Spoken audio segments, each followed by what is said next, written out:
मां को इस तरह से सताता है। उस लड़की ने मुझसे कहा कि मां बाप को पालने की जिम्मेदारी यदि लड़कियों को दे दी जाए ना, तो इस हिंदुस्तान में एक भी मां बाप वृद्धाश्रम नहीं जाएंगे। लेकिन मैंने पुलक सागर ने उस लड़की से कहा कि बेटी, यदि हर बेटी माँ बाप सास ससुर को अपना माँ बाप समझ ले ना, तो एक भी माँ बाप वृद्धाश्रम नहीं जाएगा। तुम लड़के के लिए बोल रहे, हर माँ हर बहू अपने माँ सास ससुर को अपने माँ बाप का सम्मान दे, बेटी तो नहीं। बहू की जिम्मेदारी है ये, माँ बाप को पालना बेटियों की जिम्मेदारी नहीं होती है। हर बहू यदि अपनी सास ससुर को अपनी माँ समझ ले, तो मैं गारंटी से कहता हूं एक भी माँ बाप वृद्धाश्रम में दिखाई नहीं देंगे। अपना जीवन बदलो। एक बेटी ने राखी बांधी भाई को, रक्षाबंधन पर राखी बांधी और कहा, बेटा भाई आज राखी बंधाने का इतना मुझे उपहार दे दे कि तू मेरी मां को कभी दुख नहीं देगा, मेरे पापा को कभी दुख नहीं देगा।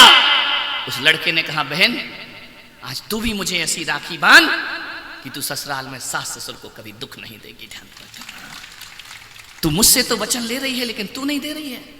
तू भी वचन दे कि मैं अपने सास ससुर को कभी दुख नहीं दूंगी।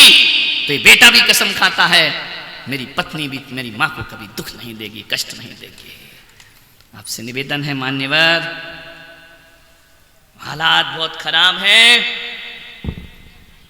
कितना बोलूं कितना बोलूं, कम नहीं पड़ेगा। लेकिन आज समापन का दिवस है। बहुत से लोगों के आ रहे हैं कि महाराज और चालू रखो ज्ञान गंगा। इनका बस करो यार, माँ बाप पे नहीं तो इस पे तो दया करो। बोले महाराज आप बोलते हो तो घड़ी में देखने का मन नहीं करता, लगता सुनते जाएं सुनते जाएं। मैंने कहा भाई ढोलक से जो धुन निकली वो सबने सुनी है, और ढोलक पे जो बीत रही वो किसको पता है, वो कितना पिटती है बेचारी तुम्हें नचाने के लिए। ध्यान रखना, कितनी भी क्रूरता कर ले माँ बाप, फिर भी माँ बाप तो माँ बाप होते हैं। हम तो उस देश के रहने वाले लोग हैं। सुंदर माँ नहीं, बदसूरत माँ भी हो।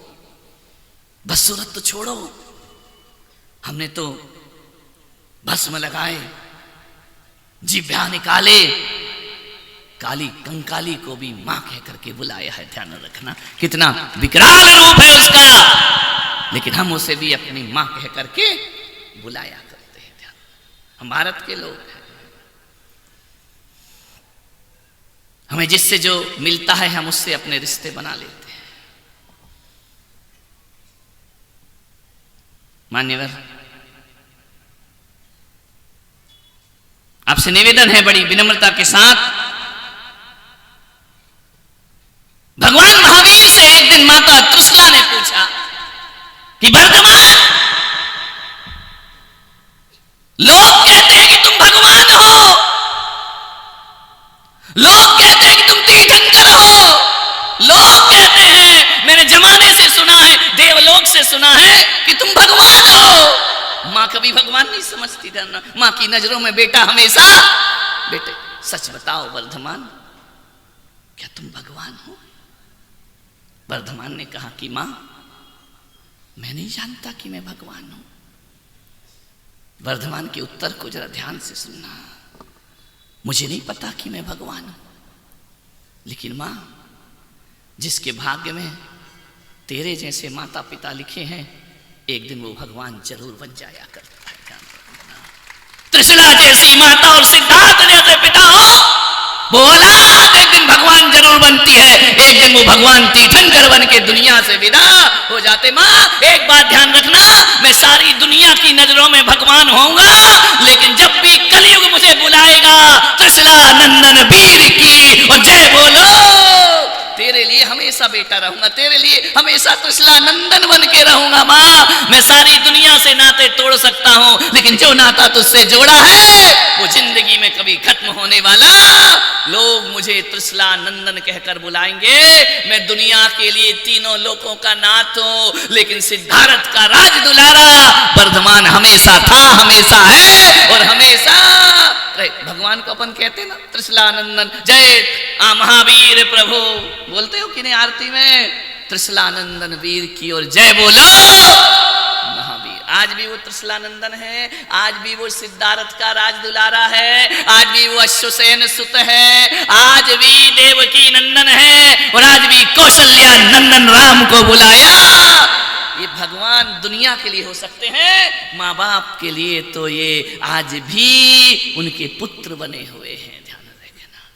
एक बात बताऊं, पत्नी ना हो तो तुम नाजायज नहीं कहलाओगे, ध्यान रखना। और माँ बाप ना हो, माँ बाप गलत काम कर ले तो तुम नाजायज औलाद कहलाओगे, ध्यान रखना। आज समाज में जो तुम जायज हो, आज समाज में जो इज्जत मिल रही है, वो तुम्हारी वजह से नहीं, तुम्हारे माँ बाप ने जिंदगी भर जो इज्जत कमाई है उससे तुम्हें जायज होने का हक प्राप्त हुआ है। तुमने क्या किया अपने जीवन? जायज औलाद माँ बाप से कहलाते हैं, पत्नी से जायज नाजायज नहीं होते हैं। माननीय आपसे निवेदन है, सब कुछ छोड़कर वो तुमको सब कुछ देते हैं। आपसे निवेदन है, समय निकालकर कभी माँ बाप की भी सुन लिया करो। औलाद से मेरा निवेदन है, बेटों से निवेदन है, बेटियों से निवेदन है, थोड़ा समय निकालो। बचपन में जब तुम दर्द होता था, तुम्हें पीड़ा होती थी ना, जब तुम बोल भी नहीं पाते थे, तब माँ तुम्हारी भाषा समझती थी। जब तुमसे बोलते नहीं बनता था, इलाज कराती थी, रात भर थपकियां देती थी, सुलाती थी। और आज तुमसे बोलते बनता, तुम माँ बाप से पूछ नहीं सकते हो कि माँ तू कैसी है। ध्यान रखना, टाइम नहीं है तुम्हारे पास। मोबाइल पर, फेसबुक पर, इंस्टाग्राम में 2-2 घंटे बर्बाद करने के लिए है। बूढ़े माँ बाप से बात करने का वक्त नहीं है तुम्हारे पास। माँ ने तो तुम्हें तब सुना है जब तुम्हें बोलते नहीं आता था। मान्यवर, आपसे कहता हूं मैं, यदि दुनिया से माँ बाप चले गए ना, दोबारा नहीं मिल। एक ऐसी माँ बाप, दौलत गई फिर आ जाएगी, ध्यान रखना। बीवी गई, बोलो बोलो रे, हाँ तैयार ही बैठे तुम तो, हाँ गई तो दूसरी आ जाएगी, ऐसा खुश होके बोल रहे हो। पैसा गया फिर आ जाएगा, मकान गया फिर आ जाएगा, इज्जत गई फिर आ जाएगी, लेकिन माँ बाप गए तो फिर दोबारा लौट कर आने वाले नहीं। माँ बाप फिर नहीं लौटेंगे, माँ बाप गए तो फिर केवल उनकी यादें, उनका स्मरण रहेगा। मान्यवर, आपसे निवेदन है, सब रिश्तों को जानकर ऐसा लगा कि माँ बाप से बना रिश्ता, निस्वार्थ रिश्ता, दुनिया में कोई नहीं। जिसको देखो वो दगा देता है, दोस्त बनकर के सजा देता है।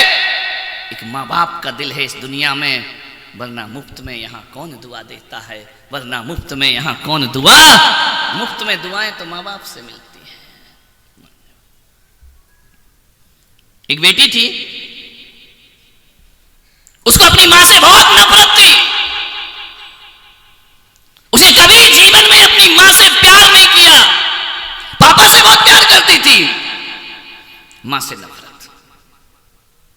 मां के साथ वह बैठना नहीं चाहती थी, मां के साथ बोलना नहीं चाहती थी, लेकिन मां तो मां थी, वह उसे फिर भी बहुत प्यार करती थी। उसके कलेजे का टुकड़ा था।